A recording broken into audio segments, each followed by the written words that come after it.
guys, it's Mrs. C here with Cycle 1, Week 23. One more week. I'm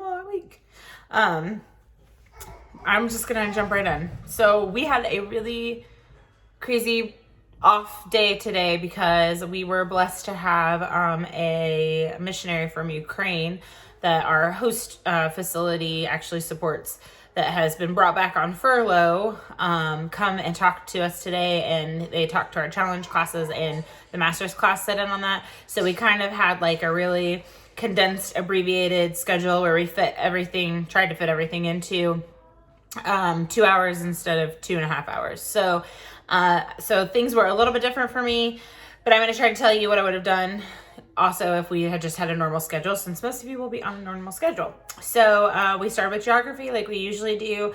I have 4 kids, 2 who have are officially memory masters, 1 who has completed their tutor proof and passed, 1 who I'm very sure is going to complete their tutor proof but will still need to do the director. But I will basically have 4 memory masters in my class. So this is a new territory for me because I have not had a class where half of them has been doing memory masters, and I actually had a couple who were going for it at one point, but so it's becoming a struggle to keep it interesting for those. So I allowed those 4 because I tested, well, actually one of them was gone today, so I allowed those 3 to come up, and they led geography because again we were like abbreviated, so I was letting them do it while I was prepping something else to do for later. So they came up and led through geography. The geography, while it seems a lot, it's also very much in order, so it's very easy for the kids to find. And it was neat to hear how the kids who've memory mastered remembered the different countries and where they were. Like one of them pointed out that French Guiana is closer to France. Like that's how she remembered it, that was the one that was not Guyana, that was French Guiana, is because it's the one that's closer to France. I'm trying to remember what else they pointed out.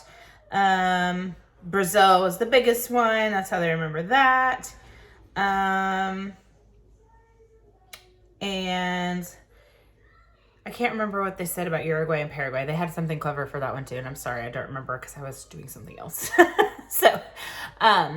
But we just went through over those. Again, most of these, the kids are just picking up really quickly. And with having the older ones, that is one of the blessings of them. While I'm struggling with keeping it interesting, having the older ones, the geography is so much easier than it is with the little ones.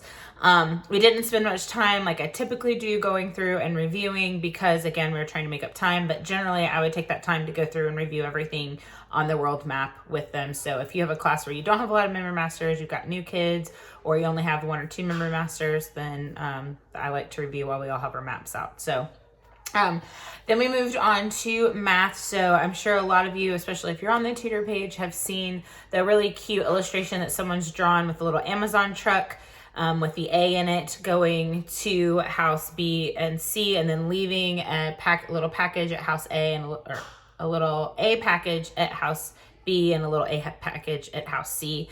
So I have that drawn up for the kids and just talked about how it doesn't matter which way you do it. And we made a simple math problem. We actually worked out the math problem to just kind of show them that either way you get the same answer. And that's what the distributive law is telling you, is that it doesn't really matter how you perform these functions. When it's like this, you're going to get the same answer. So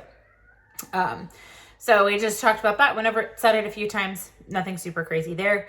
If we had more time, I do love to do the whole stand up and sit down because it's fun. So when I do that, I number off the kids, I guess, or alphabet off the kids, letter off the kids. There we go. And so I would have, say, ABC, go around the class. And whenever we say your letter, you stand up. Anytime I say parentheses, if you're standing, you sit down. So if you're an A, we would say A times, open parentheses, all the A's would sit down. B, all the B's would stand up, plus C, all the C's would stand up, closing parentheses, they would all sit down, equals A, B, so A's and B's would stand up, plus A's, they're already standing, C's, so everybody's standing at the end. So that's what I would have done if we'd had a little bit more time. After math, we went into Latin and we just sang through it a few times. We reminded ourselves that if you get to fit declension, noun endings, you have aced Latin. And so that's how we remember that it's ace, A-E-A-E-M-A. So we sing through it with Latin. They're so over Latin. I'm like, how can I make this more fun for you? And they just want to say it and be done with it. So I'm going to let them. We went over it, said it a few times. We said it normal, everybody sang it nicely, and then we sang it really, really fast because they love to do things as fast as humanly possible. Then we went over to English. We went to science. So for science, we had our types of clouds. And again, I have these students who have already learned this. They've memorized it really well. I have some that have already kind of memorized it and have been exposed to it before. So I've been trying to take it just one small step deeper for them. So we went through, said it a few times, and then I have the science cards, read to them just a few things off the back of the science card about what each types of those clouds are. Because I'm a visual person, and if I can visualize the clouds, it actually helps me memorize them better. So went through, just quickly read those. There wasn't a ton on there, but just kind of went through them, and then went through and said them one more time. My idea, again, had I been presented with a full amount of time, and if I had a class that needed something new and different to do, I thought it would have been really fun to allow them to take their pencils again. And this would be, if you had a class that would be comfortable with this, because I know not everyone is comfortable with Harry Potter, and that's totally fine. Whatever your conscience dictates, we are okay with it in our family. But I did think it would be fun because these words sound a lot like Nimbus obviously is the broomstick that he rides in Nimbus 2000. So I thought it'd be really funny to just have them swish and flick their pencils and have them swish and flick the clouds. So, cumulonimbus, and have them try to say them like they were Harry Potter spells. But again, only if you have a class that is okay with that. Then going on to English. So we have all essential students in my class as well, so they know what a linking verb is, and we talked about what a linking verb was and reminded ourselves. I have the whole list up on the board, just like I did with the helping verbs, and we went through last week's, focused on this week's, and then we have Stay Small Grow for next week. And I challenged each of them to come up with a sentence that had one of our linking verbs from today in it. And it was really funny because they know what a linking verb is, but then when they try to use it in a sentence, they don't always come up with sentences where they're always a linking verb. And so we talked about what are sentence patterns really quickly that have linking verbs, and they are SVLPA and SVLPN. And so we need a PA or PN for it to be a linking verb. And then we went through and I just made up a sentence. So I said, she seems tired. She appears tired. She looks tired. She sounds tired. And then we went through all of them. There's a few of them I was like, she tastes tired, does not work. She smells tired. Maybe you stretch that metaphorically. You can make that one work, but it works for most of them. And then we tried to do it with a noun, and they don't always work as well for nouns as they do for adjectives. So we talked about that for a second. Again, this is me going a level deeper than as a tutor you need to go. As a tutor, you just need to model how to present this specific list to your class. So I'm not trying to put anything on anybody else or make you feel like you need to teach. And I also don't want anyone to come away thinking, oh, she's doing too much. I'm trying to do what's appropriate for my class and keep my students who know this information literally like the back of their hand engaged while still presenting it to the kids who don't quite know it as well. So it's a hard thing. This is not something that I realized and anticipated with the master. So I appreciate all of those of you who have done this before. And I'm sure you have really good ideas. So please send them to me because I still have one more week. Then we went on to history. So we listened to the song, and obviously if you've listened to it, it says they fought several times in it. So I had the kids stand up, and every time they said they fought, they had to strike their best karate chop ninja or fighting pose. So if they wanted to pretend like they were doing swords, they could. If they wanted to karate chop, whatever. And we listened to it a few times and just struck poses and held them in between. Every time they said they fought, we did a different pose. And they thought it was super weird, but they were also laughing. So I generally feel like that's a win with this age. And we did take a moment and broke down our history sentence really quick. It's when is it happening? We talked about our timeline. We have, because we talk the liberation of South America and what comes after it, the War of 1812. So does the liberation of South America, it happens before the War of 1812. Where is it taking place? And we pointed out, where does Argentina, we know where that is. Where's Chile? Where's Venezuela? And where's Spain? And where is South America? Like, so we just went through all of those really fast with the history sentence. Then we did timeline. Again, timeline, they know this chunk they know super well.